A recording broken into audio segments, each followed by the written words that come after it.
Hey, and welcome to Vegan or Veganism. Today's topic is going to be on high-carb diets versus high-fat diets, specifically, obviously, vegan diets. Now, high-carb diets aim to just, increase carb consumption, or at least the meals that they plan consist of a lot of foods that are high in carbohydrates. Again, not necessarily that you're avoiding fats, but the foods that they generally tend to eat are just lower on the fat side and thus, have higher carbohydrates. Protein is not really, focused on because almost everything has protein. So it's not really like, oh, should I have more protein or less protein if I'm doing high carb or high fat? Most of the time, all vegans are getting enough protein that they need. The only reason that you would focus on that is if you are pursuing a strict training regimen. So why would you want to do a high carb diet, and what exactly do they consist of? Well, carbs can be broken down into simple carbs or complex carbs. Simple carbs digest very quickly in your body, and it's one of the fastest ways to get energy because your body can break it down so quickly and it can just be converted to sugar almost immediately. Just takes maybe a few minutes or whatever.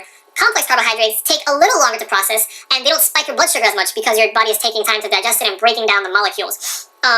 So these are still very fast energy, relative to everything else, but it doesn't spike your blood sugar. And that's one of the consequences to eating a lot of high carbs, or at least high simple carbs, because you run the risk of spiking your blood sugar and creating insulin resistance.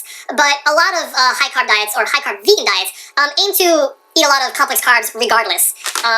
Basically, simple carbs, they just have smaller molecule chains, so your body can just break it down. But complex carbs may have, 2, 3, 4, 5, so it takes a lot longer to break it down. So again, what are the benefits of high carb versus high fat? Well, again, carbs are fast energy. If you live a fast lifestyle, if you're very active and you do a lot of cardio, you're going to want to get as quick as energy as possible. So like, for example, if you do a lot of running, you might want to include a lot of fruits in your diet. And again, this is cool. This is great if you lead that lifestyle. When I was first introduced to veganism, the main consensus between a lot of people that I was talking to, I was looking at freely types and all that, it was just high carb or nothing. If you're vegan, you're gonna do high carb and you're gonna do a lot of calories and you're gonna feel great. And it's not really necessary. You can do any type of vegan diet, whatever suits your body type or your lifestyle. And again, these people were promoting those diets because they were very active. They were doing a lot of cardio. Their bodies needed that fast energy. But for the majority of us, we lead relatively sedentary lifestyles. A lot of jobs don't require physical labor, and a lot of people don't have time to go to the gym. Or if they are going to the gym, maybe they're not doing so much cardio. So with this video, I want to get the idea out of your head that if you're doing vegan diets, that you're automatically high carb, and that's the only path to take, because it's not. And again, if you're not leading that lifestyle, I believe it can actually be destructive to your health if you are consistently consuming carbohydrates. So, what would a high carb vegan diet look like? Fruits are generally high carbohydrates because there's not, much room for fats or whatever. And even though they are quick energy because there's a lot of sugar, you can categorize a lot of fruits into the complex carb category, or even under the subgroup, because there's so much fiber from, whole fruits that your body is going to be able to digest it easily regardless, and you shouldn't spike your blood sugar, A lot of simple carbs would be like white breads, white rice, and a whole bunch of other stuff. You can just look up a list of simple carbs, complex carbs.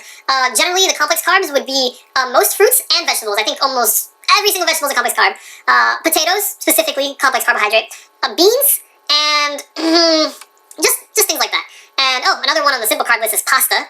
Pasta is a very filling food, but it's a simple carb and you need to be careful with it, not to eat too much. Again, unless you're leading that lifestyle.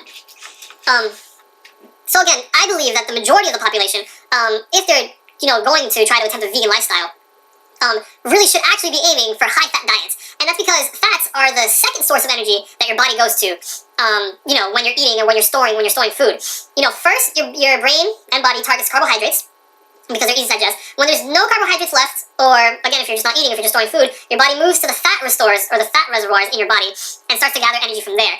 And this is what I would like to call a slow energy, thing that takes that your body takes throughout the day to process into energy, and you slowly get that energy, throughout the day. You have a steady stream of, motivation or energy. You're not going to be jittery, you're not going to be all over the place, and you're not going to be too groggy either. Even though it is slow energy, you're going to be mostly stable. And again, this is why for most people, especially if you're transitioning from an omnivorous diet that has to do with a lot of meat, a lot of dairy, even eggs, whatever, that you should aim to have high fat and generally high protein diets, because that's what your body's used to. And again, if you're not living that fast lifestyle, that cardio rich lifestyle, you don't necessarily need the energy right away. Maybe for breakfast. And then after that, it should just be slow energy throughout the day. Especially if your job doesn't include moving. If you're at a sitting desk job, you really, really don't need carbs. You just don't need carbs if you're sitting around on your ass all day. Your body would much prefer fats, and you will actually feel better for eating a lot of fats. like when I first started cooking my own food and started getting into the habit of eating in bulk, I used to do a lot of pasta, a lot of rice, mixed in with the vegetables. But I found that my body was just not reacting well. I never had the appetite for those foods. Like I was just eating because I was hungry, but I didn't really necessarily enjoy it. My body wasn't appreciating the carbs because I wasn't as active, you know. Or when I was active and I was hitting the gym, I wasn't doing aggressive cardio. I wasn't, running a couple miles. I was mostly lifting and doing weights. So examples of high-fat foods, you could classify complex carbs as, closer to the fats. And you could push those a little more into your diet because it's not as fast, So I would do a lot of beans. Those are high-fat foods. They do have a lot of fat, even though it's a complex carb. Potatoes are a little more on the faster side, so maybe not potatoes. But avocados are the big one. Your body absolutely appreciates avocados because it's calorie dense and it's a lot of fats. It's just a lot of fats. You're going to have energy for a long time to come. So avocados are perfect. Almost all nuts are high-fat and high-protein foods. So you can get this in the form of butter, like, nut butters, peanut butter, cashew butter, almond butters, Nutella, things like that. Oatmeal, again, also another one that has a lot of carbs. It could be categorized under the complex carb system, but it's definitely slower compared to other ones. So oatmeal, in addition to the peanut butter, would be very nice for a fatty food. Again, it's still a little closer to the carbs.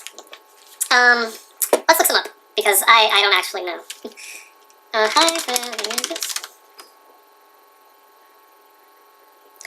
Tofu. Again, I'm still not a huge fan on tofu because I'm just not an amazing cook. I don't know my seasoning synergies yet, but if you can learn to cook, then tofu can be a huge addition to your meals. They're saying all beans, green beans, chickpeas, legumes, lentils, beans, avocados, obviously. And just veggie burgers in general are going to be mostly on the high fat and high protein area. Saying flax seeds and chia seeds and things like that, those should be supplemented to your diet as much as possible, within your cereals and smoothies if you can. So maybe instead of sprinkling it on your smoothies, you want to really just dump it into your smoothies and just have it like, this big chia seed smoothie. They're a little expensive, so be careful. Granola has been one of my go-to snacks ever since I started veganism. What I love to do is put granola in a bowl and have almond milk or soy milk, whichever plant-based milk you want, and have it like as a cereal. And it's just really simple to do because you're just pouring cereal and milk, and it's just a bunch of fats and proteins, and it's very filling. Very easy to do for breakfast if you're not in the mood for cooking or if you're in a rush. Definitely that one's good. Tempeh. Again, I haven't really done tempeh before, but I think it's similar to, it's like a meat replacer, similar to maybe tofu, that you might have to do a little bit of cooking to get it to taste right, but that could be good. And those are just, a few examples. So lesson to be learned from this video. High-carb diets, high-carb vegan diets are possible, and they are recommended only if you lead an active lifestyle. If you do a lot of cardio, if you're hitting the gym multiple times a week, maybe if you bike to work or something, then yeah, you might want to push towards more carbohydrates into your diet. However, for the majority of us who live mostly sedentary lifestyles, if you're just transitioning from an omnivorous culture, lifestyle, diet, whatever, you absolutely should embrace the fats in your food and really try to push for a high-fat, lower-carb diet because your body, it'll be easier on your body during the transition, but also it complements your lifestyle and it's not giving you excess sugar and energy that you're not using.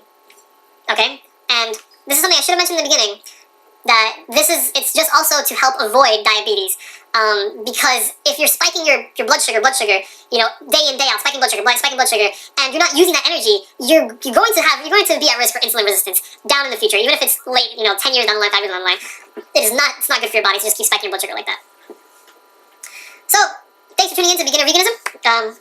Again, remember, avocados are your friends. Avocados are the bomb, okay? Just avocados all day long, every single day. What I like to do, I'll put them in the fridge for a little bit and put it on warm toast, toast some bread, and spread the avocado over the warm toast and sprinkle some salt on it. Even some seasonings if you want, but salt is just perfect. And that's again, also a quick, easy breakfast. And your body really will appreciate it. Your body absolutely loves fats. And yeah, if anybody tells you that high carb is the only way to go, tell them to shut the fuck up. Alright guys.